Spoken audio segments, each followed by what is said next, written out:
ಎಲ್ರಿಗೂ ನಮಸ್ಕಾರ. ನೀವು ನೋಡ್ತಾ ಇದ್ದೀರಾ ಟಿವಿ ವಿಕ್ರಮ. ನಾನು ಮುಮ್ತಾಜ್ ಅಬ್ದುಲ್ ನೆಲೆಡ್ಕ. ವೀಕ್ಷಕರೇ, ಅಭಿಜಿತ್ ದೀಪ್ಗೆ ಡಿಕ್ಷನರಿಯಲ್ಲಿ ಬರೀ 2 ಪದಗಳು ಮಾತ್ರ ಇರೋದು ಅಂತ ಅನ್ಸುತ್ತೆ. 2 ಅಲ್ಲ, 3. ಒಂದು ಯೂತ್, ಇನ್ನೊಂದು ವೆರಿ ಫೇಮಸ್ ಜೆನ್ಸಿ, ಇನ್ನೊಂದು ಮೋದಿಜಿ. ಅಭಿಜಿತ್ ದೀಪ್ಗೆ ಈಗ ಹೇಳ್ತಾ ಇರುವಂಥದ್ದು, ಮೋದಿಜಿ ಅವರಿಗೆ ತುಂಬ ವಯಸ್ಸಾಗಬಿಟ್ಟಿದೆ, ಅವರಿಗೆ ಜೆನ್ಸಿ ಅರ್ಥ ಆಗಲ್ಲ, ಅವರಿಗೆ ಜೆನ್ಸಿ ಭಾಷೆ ಅರ್ಥ ಆಗಲ್ಲ, ಜೆನ್ಸಿ ಭಾಷೆ ಗೊತ್ತೇ ಆಗಲ್ಲ ಅಂತ. ಆಮೇಲೆ ಅದೇ ಅಭಿಜಿತ್ ದೀಪ್ಗೆ ಮತ್ತೆ ಹೇಳ್ತಾನೆ, ಆಗಸ್ಟ್ 15ನೇ ತಾರೀಕು ಕೆಂಪುಕೋಟೆಯಲ್ಲಿ ಮೋದಿಜಿ ಜೆನ್ಸಿಗಳ ಬಗ್ಗೆ ಮಾತ್ರ ಮಾತಾಡಬೇಕು ಅಂತ. हेलो एवरीवन, 15 अगस्त आ रहा है. हर इंडिपेंडेंस डे को हमारे प्राइम मिनिस्टर रेड फोर्ट से भाषण करते हैं. तो इस बार हम चाहते हैं कि प्राइम मिनिस्टर का जो स्पीच है वो जेनजी के लिए हो, यूथ के लिए हो. प्राइम मिनिस्टर नरेंद्र मोदी अपनी स्पीच में इस बार 15 अगस्त को बताए कि वो जेनजी के लिए क्या कर रहे हैं, यूथ के लिए क्या कर रहे हैं और कैसे वो इनको एक बेटर फ्यूचर प्रोवाइड कर सकते हैं. ಇದು ಯಾವ ಲಾಜಿಕ್? ನನಗಂತೂ ಅರ್ಥನೇ ಆಗ್ತಾ ಇಲ್ಲ. ಮೋದಿಜಿಗೆ ಜೆನ್ಸಿ ಭಾಷೆ ಅರ್ಥ ಆಗಲ್ಲ ಅಂತ ಹೇಳೋರು ಇವರೇ. ಆಮೇಲೆ ಮತ್ತೆ ಮೋದಿಜಿ ತಮ್ಮ ಸ್ವಾತಂತ್ರ್ಯ ದಿನದ ಭಾಷಣದಲ್ಲಿ ಜೆನ್ಸಿಗಳಿಗೆ ಮಾತ್ರ ಪ್ರಾಮುಖ್ಯತೆಯನ್ನು ಕೊಡಬೇಕು ಅಂತ ಹೇಳೋರು ಇವರೇ.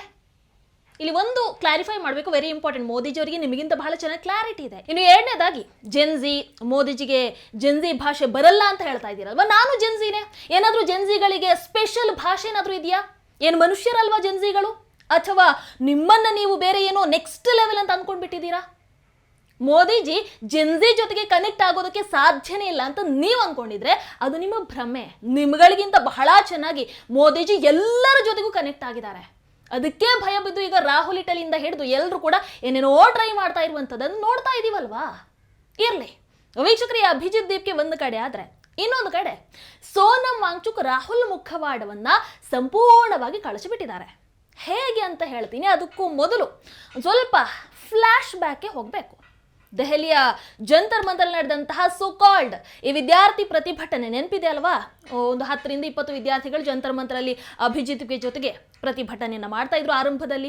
ಅದನ್ನು ಯಾರು ತಿರುಗೂ ನೋಡ್ತಾ ಇರಲಿಲ್ಲ, ಸೀರಿಯಸ್ ಆಗಿ ತಗೊಂಡಿರಲಿಲ್ಲ. ಆಮೇಲೆ ಸೋನಮ್ ವಾಂಗ್ಚುಕ್ ಬರ್ತಾರೆ, ಉಪವಾಸ ಸತ್ಯಾಗ್ರಹವನ್ನು ನಡೆಸ್ತಾರೆ. ಆಮೇಲೆ ಒಂದಷ್ಟು ಇನ್ಫ್ಲುಯೆನ್ಸರ್ಗಳು ಬರ್ತಾರೆ, ವಿಡಿಯೋಗಳನ್ನು ಮಾಡಿ ಅಭಿಜಿತ್ ದೀಪ್ಗೋಸ್ಕರ ಅಂತಲ್ಲ, ಆದರೆ ಸೋನಮ್ ವಾಂಗ್ಚುಕ್ ಅವರಿಗೋಸ್ಕರ ಈ ಪ್ರತಿಭಟನೆಗೆ ಬರ್ತೀವಿ ಅಂತ ಒಂದು ಕ್ಯಾಂಪೇನೇ ಶುರು ಮಾಡ್ತಾರೆ. ಅಫ್ಕೋರ್ಸ್ ಅದು ಪೇಡ್ ಕ್ಯಾಂಪೇನ್ ಆಗಿತ್ತು, ಅದು ಗೊತ್ತಿರುವಂತಹ ವಿಚಾರ. ಸೋನಮ್ ವಾಂಗ್ಚುಕ್ ಉಪವಾಸ ಹೋಗ್ತಾ ಹೋಗ್ತಾ ಅವರ ಆರೋಗ್ಯ ಹದಗೆಡ್ತು. ಅದಾದ ನಂತರ ಕೋರ್ಟ್ ಆರ್ಡರ್ ಇದ್ದಿದ್ರಿಂದ ದೆಹಲಿ ಪೊಲೀಸ್ ಅವರನ್ನ ಆಸ್ಪತ್ರೆಗೆ ಕರ್ಕೊಂಡು ಹೋಗ್ತಾರೆ. ಯಾಕಂದ್ರೆ ಆರೋಗ್ಯದ ಪ್ರಶ್ನೆ, ಒಬ್ಬ ವ್ಯಕ್ತಿಯ ಜೀವದ ಪ್ರಶ್ನೆ. ಬಟ್ ಅಭಿಜಿತ್ ದೀಪ್ಗೆ ಗ್ಯಾಂಗ್ಗೆ ಅದು ಬೇಕಾಗಿರ್ಲಿಲ್ಲ. ಅವರಿಗೆ ಸೋನಮ್ ವಾಂಗ್ಚುಕ್ ಹಾಗೆ ಉಪವಾಸ ಮಾಡ್ತಾ ಮಾಡ್ತಾ ಅಲ್ಲೇ ಅಂತ್ಯ ಆಗಬೇಕನ್ನುವಂತ ಆಸೆ ಇತ್ತೋ ಏನೋ ಗೊತ್ತಿಲ್ಲ. ಆಮೇಲೆ ಅದನ್ನ ದೊಡ್ಡ ವಿಚಾರ ಮಾಡಬಹುದು ಅಂತ. ಬಟ್ ಅವರನ್ನ ಆಸ್ಪತ್ರೆಗೆ ಕರ್ಕೊಂಡು ಹೋದ್ರು. ಹಾಗಾಗಿ ಅವರನ್ನ ಆಸ್ಪತ್ರೆಗೆ ಕರ್ಕೊಂಡು ಹೋದ ವಿಚಾರವನ್ನ ಈ ಸಿಜೆಪಿ ದೊಡ್ಡದು ಮಾಡಿಬಿಡತ್ತೆ. ದೆಹಲಿ ಪೊಲೀಸರ ವಿರುದ್ಧ ಬೇರೆ ಬೇರೆ ರೀತಿಯಾದಂತಹ ಆರೋಪಗಳನ್ನ ಮಾಡ್ತಾರೆ. ಅದಾದ ನಂತರ ಅವರ ಹೋರಾಟ ಉಗ್ರ ಸ್ವರೂಪವನ್ನ ಪಡ್ಕೊಳ್ತೆ. ಗೂಂಡಾಗಳೆಲ್ಲ ಬಂದು ಸೇರ್ಕೊಳ್ತಾರೆ. ನರೇಂದ್ರ ಮೋದಿಜಿ ಅವರಿಗೆ ಕೆಟ್ಟ ಕೆಟ್ಟ ಬೈಗುಳ, ಬಾಯಿಗೆ ಬಂದ ಹಾಗೆ ಮಾತು, ಬೇಕಾಬಿಟ್ಟಿ ರೀಲ್ಸು, ಇವೆಲ್ಲವೂ ಕೂಡ ಆಗ್ತಾ ಇರುವಾಗ ಆ ಕಡೆ ಆಸ್ಪತ್ರೆಯಲ್ಲಿ ಕೇಂದ್ರ ಸಚಿವರ ಸಮ್ಮುಖದಲ್ಲಿ ಸೋನಮ್ ವಾಂಗ್ಚುಕ್ ತಮ್ಮ ಉಪವಾಸವನ್ನ ಅಂತ್ಯಗೊಳಿಸ್ತಾರೆ. ಹೌದಾ? ಬಟ್ ಆಕ್ಚುಯಲ್ ಆಗಿ ಸೋನಮ್ ವಾಂಗ್ಚುಕ್ ಅವರಿಗೆ ರಾಹುಲ್ ಇಟಲಿ ಕೈಯಿಂದಾನೇ ಉಪವಾಸ ಅಂತ್ಯಗೊಳಿಸುವಂತ ಆಸೆ ಇತ್ತಂತೆ. ಬಟ್ ರಾಹುಲ್ ಇಟಲಿ ಅದನ್ನ ಕೇರೆ ಮಾಡಲಿಲ್ಲ. ಇದನ್ನ ನಾನು ಹೇಳ್ತಾ ಇರೋದಲ್ಲ, ಸ್ವತಃ ಸೋನಮ್ ವಾಂಗ್ಚುಕ್ ಅವರೇ ಹೇಳ್ತಾ ಇರುವಂಥದ್ದು. ಜಂತರ್ ಮಂತರಲ್ಲಿ 26 ದಿನಗಳ ಉಪವಾಸ ಸತ್ಯಾಗ್ರಹ ಕೊನೆಗೊಳಿಸಿದ ವಿಚಾರವಾಗಿ ಮಾತಾಡ್ತಾ ಅವರು ಈ ಕಾಂಗ್ರೆಸ್ ಹಾಗೆ ವಿಪಕ್ಷ ನಾಯಕರ ವಿರುದ್ಧ ಅಸಮಾಧಾನವನ್ನು ಈಗ ಹೊರಗೆ ಹಾಕಿರುವಂಥದ್ದು. ಉಪವಾಸ ಅಂತ್ಯಗೊಳಿಸೋದಕ್ಕೆ ರಾಹುಲ್ ಇಟಲಿ ಕೈಯಿಂದಾನೇ ಜ್ಯೂಸನ್ನು ಕುಡಿಬೇಕು, ನನ್ನ ಪತ್ನಿ ಗೀತಾಂಜಲಿ ತುಂಬಾ ಪ್ರಯತ್ನ ಮಾಡಿದ್ರು, ಆದ್ರೆ ರಾಹುಲ್ ಇಟಲಿ ಕಡೆಯಿಂದ ಯಾವುದೇ ಪಾಸಿಟಿವ್ ರೆಸ್ಪಾನ್ಸ್, ಸಕಾರಾತ್ಮಕ ಪ್ರತಿಕ್ರಿಯೆ ಸಿಗ್ಲಿಲ್ಲ. ಇಷ್ಟೇ ಅಲ್ಲ, ಜಂತರ್ ಮಂತರಲ್ಲಿ ಉಪವಾಸ ಮಾಡ್ತಾ ಇದ್ದಂಥ ಸಂದರ್ಭದಲ್ಲಿ ಆ ಸ್ಥಳಕ್ಕೆ ಕೆಲವು ವಿಪಕ್ಷ ನಾಯಕರು ಮಾತ್ರ ಬಂದು ಭೇಟಿಯನ್ನ ಮಾಡಿದ್ರು. ಈ ಮೂಲಕ ಕಾಂಗ್ರೆಸ್ ನಾಯಕರು ಹಾಗೆ ಇತರ ರಾಜಕೀಯ ಪಕ್ಷಗಳು ನಡ್ಕೊಂಡಂತಹ ರೀತಿಯ ಬಗ್ಗೆ ನನಗೆ ಬಹಳ ಬೇಜಾರಾಗಿಬಿಟ್ಟಿದೆ ಅಂತ ನೇರವಾಗಿ ಹೇಳ್ತಾ ಇರುವಂಥದ್ದು.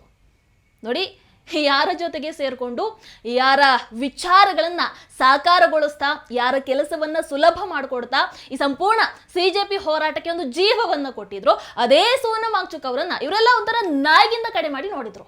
ಒಂಥರ ಅವರ ಜೀವದ ಜೊತೆಗೆ ಆಟವನ್ನ ಆಡೋದಕ್ಕೆ ಹೊರಟಿದ್ರು ಅನ್ನುವಂಥ ಅನುಮಾನ ಈಗ ಬರ್ತಾ ಇರುವಂಥದ್ದು. ಸೋನಮ್ ವಾಂಗ್ಚುಕ್ ವಿದ್ಯಾರ್ಥಿ ಹೋರಾಟ ಅಂತ ಯಾರೆಲ್ಲ ಬಾಯಿ ಬಡ್ಕೊಳ್ತಾ ಇದ್ರು, ಅವ್ರು ಯಾರು ಅಲ್ಲಿಗೆ ಬರಲೇ ಇಲ್ಲ. ಸೋನಮ್ ವಾಂಗ್ಚುಕ್ ಹೆಂಗಿದ್ದಾರೆ ಅಂತ ತಿರುಗೂ ನೋಡ್ಲಿಲ್ಲ. ಅವರೇ ಹೇಳ್ತಾ ಇರುವಂಥದ್ದು. ಕೊನೆಗೆ ಉಪವಾಸವನ್ನು ಅಂತ್ಯಗೊಳಿಸೋದಕ್ಕೆ, ಜೀವವನ್ನು ಕೊಡೋದಕ್ಕೆ ಅದೇ ವಿರೋಧ ಮಾಡಿದಂಥ ಬಿಜೆಪಿ ನಾಯಕರೇ ಬರಬೇಕಾಯಿತು. ಹೌದಲ್ವೋ? ಇದಾದ ನಂತರ ಸೋನಂ ವಾಂಗ್ಚುಕ್ ಅವರ 2-3 ಹೇಳಿಕೆಗಳು ಕೂಡ ತುಂಬ ವೈರಲ್ ಆಗಿದ್ವು. ಅದರಲ್ಲಿ ಅವರು ಮೋದಿ ಸರ್ಕಾರದ ಕೆಲಸಗಳನ್ನು ಹೊಗಳಿದ್ರು. ಆ ಒಂದೇ ಒಂದು ಕಾರಣವನ್ನ ಇಟ್ಕೊಂಡು ಇಡೀ ಲೆಫ್ಟ್ ಎಕೋಸಿಸ್ಟಮ್ ಸೋನಂ ವಾಂಗ್ಚುಕ್ ಹಾಗೆ ಅವರ ಪತ್ನಿಯನ್ನ ಗುರಿಯಾಗಿಸ್ಕೊಂಡು ಟ್ರೋಲ್ ಮಾಡೋದಕ್ಕೆ ಶುರು ಮಾಡಿದ್ರು. ಯಾರನ್ನ ಹೊಗಳ್ತಾ ಇದ್ರು ಅವರನ್ನ ತೆಗೊಳ್ಳೋದಕ್ಕೆ ಶುರು ಮಾಡಿದ್ರು. ಇವರು ಮಾರಾಟ ಆಗಿಬಿಟ್ಟಿದ್ದಾರೆ, ಮೋದಿ ಗುಲಾಮರಾಗಿಬಿಟ್ಟಿದ್ದಾರೆ, ಮೋದಿ ಸರ್ಕಾರ ಇವರನ್ನ ಖರೀದಿ ಮಾಡಿಬಿಟ್ಟಿದೆ, ಹೀಗೆ ಗೊತ್ತಿಲ್ಲ ಏನೇನೆಲ್ಲ ಟೀಕೆ ಮಾಡೋದಕ್ಕೆ ಶುರು ಮಾಡಿದ್ರು. ಇದಾದ ನಂತರ ಈಗ ರಾಜ್ದೀಪ್ ಸರ್ದೇಸಾಯಿ ಅವರ ಒಂದು ಸಂದರ್ಶನದಲ್ಲಿ ಸೋನಂ ವಾಂಗ್ಚುಕ್ ಅವರು ನೇರವಾಗಿ ಎಲ್ಲ ವಿಚಾರಗಳಿಗೂ ಸ್ಪಷ್ಟವಾದಂಥ ಒಂದು ತಿರುಗೇಟನ್ನು ಕೊಟ್ಟಿರುವಂಥದ್ದು. ನಾನು ತುಂಬ ವಿಚಾರಗಳ ಬಗ್ಗೆ ನಿರಾಶನಾಗಿಬಿಟ್ಟಿದ್ದೀನಿ. ಅದರಲ್ಲಿ ಇದೂ ಒಂದು ವಿಚಾರ. ಯಾರು ಬರಬೇಕು ಅಂತ ನಾನು ಯಾವುದೇ ವ್ಯಕ್ತಿಯ ಹೆಸರನ್ನ ಹೇಳಿರಲಿಲ್ಲ, ಬಟ್ ಪರ್ಟಿಕ್ಯುಲರ್ ಆಗಿ ರಾಹುಲ್ ಬರಬೇಕು, ಅವರು ಬಂದು ನನ್ನ ಉಪವಾಸವನ್ನ ಅಂತ್ಯಗೊಳಿಸಬೇಕು ಅಂತ ನಾನು ಬಯಸಿದ್ದೆ. ನಾವು ಅದಕ್ಕೆ ತುಂಬ ಪ್ರಯತ್ನವನ್ನು ಕೂಡ ಪಟ್ವಿ, ಬಟ್ ರಾಹುಲ್ ಬರಲಿಲ್ಲ. ಹೀಗೆ ಹೇಳೋ ಮುಖಾಂತರ ಅದೇ ಲೆಫ್ಟ್ ಎಕೋಸಿಸ್ಟಮ್ಗೆ ತಿರುಗೇಟನ್ನು ಕೊಟ್ಟರು. ರಾಹುಲ್ ಇಟಲಿಯ ಈ ವಿದ್ಯಾರ್ಥಿ ಪ್ರೇಮ, ಮನುಷ್ಯತ್ವ, ಫ್ಯೂಚರ್ ಲೀಡರ್, ಹಣೆ ಬರಹ ಎಲ್ಲವನ್ನ ಒಂದೇ ಕ್ಷಣಕ್ಕೆ ಹೊರಹಾಕಬಿಟ್ರು. ಇದೇ ಸಂದರ್ಭದಲ್ಲಿ ಸೋನಂ ವಾಂಗ್ಚುಕ್ ಅವರಿಗೆ ಇನ್ನೊಂದು ಪ್ರಶ್ನೆಯನ್ನು ಕೂಡ ಕೇಳಿದ್ರು. ಈ ಪ್ರತಿಭಟನೆಯಲ್ಲಿ ಭಾಗವಹಿಸಿದ್ದಕ್ಕೆ ನಿಮಗೆ ಪಶ್ಚಾತ್ತಾಪ ಇದೆಯಾ ಅಂತಂದ್ರೆ, ಎಲ್ಲರೂ ಈಗ ಅವರ ಎಗೇನ್ಸ್ಟ್ ಆಗಿಬಿಟ್ಟಿದ್ದಾರಲ್ವಾ. ಅದಕ್ಕೆ ಅವರು ಹೇಳ್ತಾರೆ, ಇಲ್ಲ, ಜಗತ್ತು ಹೀಗೆ ಇದೆ, ಏನು ಮಾಡೋಕ್ಕಾಗಲ್ಲ, ಬದಲಾವಣೆ ಮಾಡೋದು ಅಗತ್ಯ. ಆ ಬದಲಾವಣೆ ಈ ರೀತಿಯಾಗಿ ಆಗ್ತಾ ಇದ್ರೆ ಅದರಲ್ಲಿ ಯಾವ ಸಮಸ್ಯೆ ಕೂಡ ಇಲ್ಲ ಅಂತ ಅವ್ರು ಹೇಳಿಬಿಡ್ತಾರೆ. ಅಂದರೆ ಅವರಿಗೆ ಈ ಪ್ರತಿಭಟನೆಯಲ್ಲಿ ಭಾಗವಹಿಸಿರುವಂಥದ್ದಕ್ಕೆ ಯಾವುದೇ ಪಶ್ಚಾತ್ತಾಪ ಇಲ್ಲ. ಅವರಿಗೆ ಇರುವಂತಹ ಬೇಜಾರು, ಅಸಮಾಧಾನ ಕೇವಲ ಒಂದು ವಿಚಾರ, ರಾಹುಲ್ ಇಟಲಿ ಬರಬೇಕಾಗಿತ್ತು ಬಟ್ ಬರಲಿಲ್ಲ. ಏನು ಮಾಡೋದು, ರಾಹುಲ್ ಇಟಲಿ ಲೆಕ್ಕಾಚಾರ ಕೂಡ ಬೇರೆ ಇರುತ್ತಲ್ವಾ. ತಾವಲ್ಲಿಗೆ ಹೋಗಿ ಸೋನಂ ವಾಂಗ್ಚುಕ್ ಅವರ ಉಪವಾಸವನ್ನು ಅಂತ್ಯಗೊಳಿಸಿದ್ರೆ ಆಗ ಸಂಪೂರ್ಣ ಲೈಮ್ ಲೈಟ್ ಯಾರ ಮೇಲೆ ಬೀಳ್ತಾ ಇತ್ತು? One and only Sonam Wangchuk. ಅವರೇ ವಿದ್ಯಾರ್ಥಿಗಳ ಪರವಾಗಿ ಹೋರಾಟವನ್ನು ಮಾಡಿದಂತಹ ಮಹಾನ್ ವ್ಯಕ್ತಿ ಅಂತ ಅನಿಸ್ಕೊಳ್ತಾ ಇದ್ರು. ಹಾಗಾದ್ರೆ ರಾಹುಲ್ ಇಟಲಿಗೆ ಲಾಸ್ ಅಲ್ವಾ? ಛಾತ್ರೋಂಕಿ ಗೂಂಜ್ ಅಂತ ಕಾರ್ಯಕ್ರಮ ಎಲ್ಲ ಮಾಡ್ತಾ ಇದ್ದಾರೆ, ಅವೆಲ್ಲವೂ ಕೂಡ ನೀರಲ್ಲಿ ಹೋಮ ಮಾಡಿದ ಹಾಗೆ ಆಗಲ್ವಾ? ಅದಕ್ಕೆ ಹೋಗ್ಲಿಲ್ಲ. ಆಮೇಲೆ ರಾಹುಲ್ ಇಟಲಿ 20ನೇ ತಾರೀಕಿನವರೆಗೂ ಇದಷ್ಟು ದೊಡ್ಡ ಮೂಮೆಂಟ್ ಆಗುತ್ತೆ ಅಂತ ಅನ್ಕೊಂಡಿರಲಿಲ್ಲ. ಆಮೇಲೆ ಗೂಂಡಾಗಳು ಬಂದು ಸೇರ್ಕೊಂಡಂತಹ ರೀತಿ, ಅದರಲ್ಲಿ ಲಾಭ ಇದೆ ಅನ್ನೋದು ಗೊತ್ತಾಗಿ ಸಿಕ್ಕಿದೆ ಚಾನ್ಸ್ ಅಂತ ಮೋದಿಜಿ ಮನೆ ಎದುರು ಹೋಗಿ ಕೂತಿದ್ದೇನು, ವಿದ್ಯಾರ್ಥಿಗಳ ನಾಯಕ ಅಂತ ಪೋಸ್ಟ್ ಕೊಟ್ಟಿದ್ದೇನು, ಆ ಪ್ರತಿಭಟನೆಯಲ್ಲಿ ಮಹಾನ್ ಸಾಧನೆ ಮಾಡಿದಂಥ ಒಂದಷ್ಟು ಮಹಾನ್ ಸಾಧಕರನ್ನ ಕರ್ಕೊಂಡು ಬಂದು ಮೀಡಿಯಾ ಮುಂದೆ ಮಾತಾಡೋದೇನು, ಅಬ್ಬಬ್ಬಬ್ಬಾ, ನಿಜವಾಗ್ಲೂ ಅದನ್ನು ನೋಡಿ ನನಗೆ ಜೋಕ್ ಅಂತ ಹೇಳೋದಕ್ಕಿಂತ ಒಂಥರ ಅಸಹ್ಯ ಅಂತ ಅನಿಸ್ಬಿಡ್ತು. ಅವಳು ಯಾರೋ ಕೈ ಹಿಡಿದು ಬಿಟ್ಲಂತೆ, ಪೊಲೀಸ್ ಗಾಡಿ 1 ಇಂಚು ಕದಲಿಲ್ಲ ಅಂತೆ. ಅದಕ್ಕೆ ಆಕೆಯನ್ನ ವೆರೈಟಿ ಎಡಿಟ್ ಮಾಡಿ ಏನೋ ಸ್ವಾತಂತ್ರ್ಯ ತಂದು ಕೊಡೋದಕ್ಕೆ ಹೋರಾಟವನ್ನ ಮಾಡಿದ ಹಾಗೆ ಪೋಟ್ರೆ ಮಾಡಿದ್ರು.